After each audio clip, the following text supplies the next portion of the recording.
Macy's and Nordstrom's. Oh, well, we are back. This is Civil Discourse Now. I'm Mark Small. I'm Paul Ogden. We are streaming to you live from Aesop's Tables at 600 East Mass Ave in Indianapolis. It's a marvelous place here, Paul. It's a nice place. Now, this is on February 2nd. They have liquor here, Mark. It's beer and wine. That's not liquor. Being a good Catholic boy, I noticed that right away. Well, I would imagine so, and they have an excellent menu. This is a neat place, a neat location just off downtown. We are streaming to you live on Indiana Talks. Indiana Talks, if you go to their website, there's a little button there, and you can press donate, and you can donate money to Indiana Talks. It doesn't go to us. It goes to Indiana Talks and Gary Snyder, so you can purchase software and equipment so that our show and other shows can be on. We have our own equipment, and we don't necessarily agree with the views of other people's shows that are on Indiana Talks. But you can do that. We are here today discussing LBGT rights with our panelists, Maya Axton, who's a small business owner and blogger here in Indianapolis. Maya, what's your business? Business? It's Indy Couriers. It's a bicycle courier business and the only bicycle courier business in Indianapolis. And what is your quest? Quest? World domination. See, you didn't see that Monty Python film. Also with us is Annette Gross. She's state coordinator for PFLAG and is also a member of the Indianapolis chapter of PFLAG. And what's your contact information? ndpflag.org. And also Zach Adamson, who's City County Councilor at Large here in Indianapolis. And Zach, your contact information. The campaign web address is adamsonforindy.com. Some ambitions there, perhaps. No, there is not. Okay, no. And I'm sorry, that was kind of a snarky way of saying something. Well, there's so many of us that do have other aspirations, especially lately. And we were discussing LBGT rights here today, and we've gone through private property, public accommodations. The big issue has been marriage and the right of people to be able to. I thought we were doing hate crimes. Oh, we said hate crimes and marriage were left. You want to go with hate crimes? We can go with hate crimes. No, we'll go with hate crimes. Okay, go hate crimes. Category I don't have anything to say about it. Category is hate crimes for $200, Paul. I didn't really have any opinions. I'm pretty sure if you go out and kill someone or murder someone, they're all hate crimes. See, that my view on it is Zach is shaking his head no. Why qualify it and put another element for the state to prove in a prosecution? Mark Small, you can't prove. I mean, it's something. Sure, you can. I mean, you can, but why not use that as It's not easy. As an aggravating? See, it's not easy. If something's done and it's a violation of the law, prosecute that violation of the law.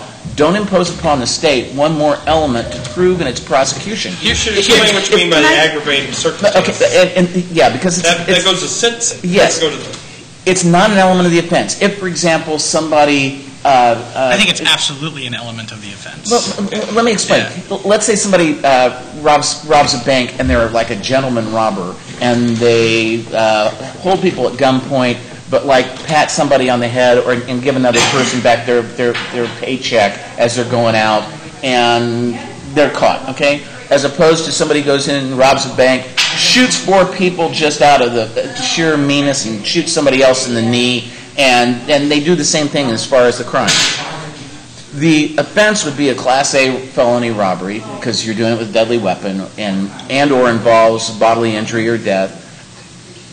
Putting aside the idea of the murder, the robbery itself, that offense, if you're sentencing it, the judge can look at aggravating circumstances, and one of the aggravating circumstances in the latter example would be the person just being mean and shooting somebody and hurting somebody, and that would not be an aggravating circumstance in the first instance. If you have somebody who's battered, they are a victim of a battery, then that is a battery. That's a harmful or offensive touching of an individual against their will.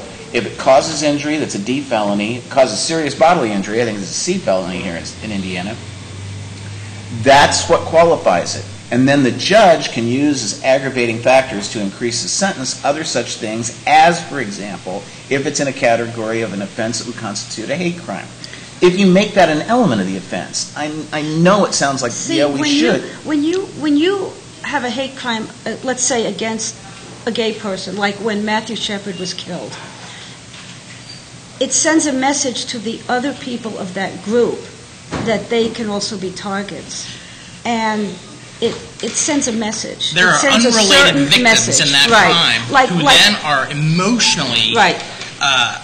targeted, Right. and it creates a fear in other people of that class every time they walk outside their house, and that is an aggravated addition to that crime. When my son came out, right after he came out, Matthew Shepard was killed. So adding on my fear for his safety, I see what happened to this young boy, and it was horrible. Not only the aggravated. It was scary. It was horrible, and parents have that feeling, and you can't discount it. Was there any indication in the prosecution of the individuals who killed Matthew Shepard that the state did not zealously prosecute those individuals? I have no idea. I don't know. Because I guess the individuals got life in prison, according to a member of our crowded studio audience here, our crowded audience. I guess my point would be this: that if a prosecutor is prosecuting those individuals and says we're going after them and we're going to nail these bastards and we're going to nail them good because they've killed a person, I'm looking also at that's important, and I understand there's an emotional fear there in the community, but I'm also looking at the practical effect of that prosecutor having to prove one more element in convicting that individual. That's basically a criminal class action lawsuit, wouldn't it not? To try to prove that someone damaged a community or terrorized an entire community that wasn't necessarily even there, and that's another subjective issue, because how are you going to prove that? You're supposed to prove what their motivation for the crime is. Sure, and that's what makes it difficult, unless you're doing something that is overtly an indicator of your intent. There's a difference between going out and robbing a bank, say, which really isn't. You don't target that bank because it is a particular bank, probably because of the security and various other bank robbing realities, but not because it's an M&I bank or not because it's a Chase bank. Yeah, although banks today, just to be clear, they're the ones that are doing the robbing. Right, sure, but that's not protected at all. So when you've got a crime that it's against a person, that still doesn't mean it's a hate crime, unless you're targeting that person for a specific reason outside of that individual. So if because of their membership to a class, right, and it's that targeting that also sends a ripple effect into that entire class. So it's like assaulting a single person should be different than assaulting 500 people.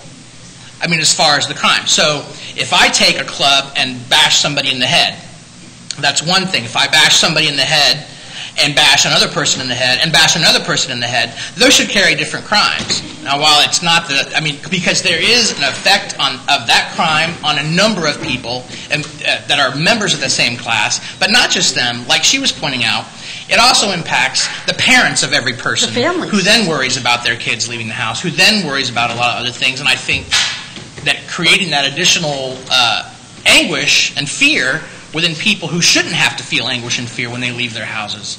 Well, we have good examples. So speech. Speech does the exact same thing, technically. So we should have hate crime laws against speech. No, we have laws that protect speech. That's the exact same thing. If you are entitled to believe whatever you want to believe, you are entitled to say just pretty much whatever you want to say. But if you do it while beating me about the head, that constitutes a hate crime. But you're beating me against the head. That's the crime. Your crime is the action. Yes. Are we going to have pre-crime and start charging people on motivation? Hate is the motivation. You prove motive in court, and to prove the actual crime of beating somebody over the head. That's the aggression. That's the violation of that person's rights. For me to instill fear amongst people, I open carry guns all the time. I'm technically scaring the crap out of half the people in Indianapolis. Should I be charged with the crime because they're scared of me protecting my rights? Yes, I have. I have instilled fear in those people. They are afraid of me. But you haven't done it in conjunction with committing a crime. But I instilled fear. So if I can't be charged for just instilling fear, why can you charge someone extra for instilling fear along with another crime? Because it's not a crime. It's not a law against hate. It's a law against hate crimes. Acting on and I guess my question would be this: if we had a uniform mechanism of enforcement of crimes so that somebody said, look, we're not going to tolerate anybody being beaten, whether of any type of lifestyle or belief or whatever, we will not, and we will prosecute them, and we will do that under the law and fully. Is if we had that and somebody genuinely said that and did that, is it still necessary to add another element to the crime, I guess? It would be a different crime, probably, an enhanced crime. No, I mean, you just add the enhancement. I mean, a battery is a battery. A felony is a felony. So you're saying that if everybody had that protection? Yes. We have a great example of hate crimes that happened in the South when blacks were attacked, and I will stop pounding on the table, and in horrible fashion. The problem was not that it didn't have hate crime, that they weren't prosecuting at all. They weren't prosecuting the batteries or the murders at all, and that that I was think the problem. That's what carries over now. And people, if they get the perspective of not enforcing it, I think that if something like that happened here, there'd be swift and It still happens with gays and lesbians. Yes. It may not happen without outrage to ethnic minorities or racial minorities, but it still happens today. You know what it's like? against gays It's and like lesbians. every generation or two or three, there's another class of people that's being pounded on. So in the 50s, it was the African Americans. Now it's the LGBT people. And it's an accumulative effect, because what happens is you get people getting killed, you get people getting beaten, and then you have, on top of that, the words. You can't prosecute the words, but they're there, and you also cannot discount them. So it's an accumulation, and that adds up to mental stress, to physical stress, to illness, and it just balloons. And you can't separate it. You cannot separate it. So you're wanting to charge people extra for their words. For the motivating factor. No. Motivating factor. I am How not can you saying- undeniably prove that someone's absolute motive at that exact moment in time? It is difficult. No, you can't. It is difficult. You never can undeniably prove motive or something like that that's subjective. It only has to be proven beyond a reasonable doubt. Well, And but that's there are not ways to prove it, undeniable. but it doesn't mean it's not easy. If I'm bashing you in the head, screaming, "I hate you because you're a big fag," there's a difference, and that I think escalates that crime to another level. Well, let's shift gears for a second here, because Zach, you said something a minute ago, and I don't think it's exactly true right now in the state of Indiana. In terms of freedom of speech in this country, in the state specifically, the Indiana Court of Appeals ruled last week, I believe, or 2 weeks ago, in Brewington versus State, that an individual could be prosecuted for it was criminal. It was where there. It's not harassment. I'm trying to Intimidation. Intimidation. It's criminal intimidation of a public official, and that was. It was solely words that a guy had blogged. Right. What did he say? He'd said he'd made scurrilous statements that were not untrue. And the Court of Appeals opinion said about a judge, and he had encouraged people to, if they, and this was as a result of a divorce case and custody, and the guy had encouraged people that read his blog that if they agreed with him to write to this person, the judge's wife, I believe. They had an audio recording of that judge when he dealt with that guy during the proceedings too. He blew a gasket. Yeah, and that's a no. You do not record court proceedings. You're not supposed to do that. But the whole thing was the Court of Appeals said that was it was. And I read the opinion. It does not appear that the constitutional nature of free speech was in play at court. Although one of the two counsels for the defendant, one of the two people who were counsel, is a constitutional lawyer and argues constitutional issues quite a bit. And I didn't see that in the opinion. It wasn't like the Indiana Court of Appeals said, well, the First Amendment doesn't apply here and we can breach it. That's going up on transfer. It's got to be reversed. Yeah, because that's an example where somebody, just through words alone, was charged with an offense. And I would point out, I was I used to work for Judge Behan in the Court of Appeals, and we ruled against a prominent attorney in town, and the judge, the attorney wrote a rehearing brief, basically insulting my judge and the panel, and we took it to the judge and said, what do we do? And he said, hey, criticism is part of the job. When you get to be a judge, that's part of the job. And my judge said, if you can't take the criticism, take a different job. There was also something else that was a little different in this particular case, because I think the blogger actually put up photos and the address, the home address of this judge, and I think that I think takes it to just a little bit more of a level that is a little dangerous. Unless public record. It's a public. Those are matters of Some public things are public record, but my private address isn't always a public record. If I know your name, all I have to do is get on Beacon and look up your name and your address right there and all your tax records and everything else. I just did this last night to people that were attacking me. Family members, I posted all their phone numbers, their personal information, their IP addresses, their addresses, everything. And it's all public information. It's all you can search it on Google or anything else. I think there's a statute for prosecutors. They'd be able to keep their, and I could be wrong with that, keep their private home address. Because if you prosecute a lot of people, you tend to make enemies. Yeah, but I guess here's... Because city councilors don't? Yeah. Yeah, because where do you... You're supposed to be voting for the public. No, you're supposed to vote... You're singing to the choir here.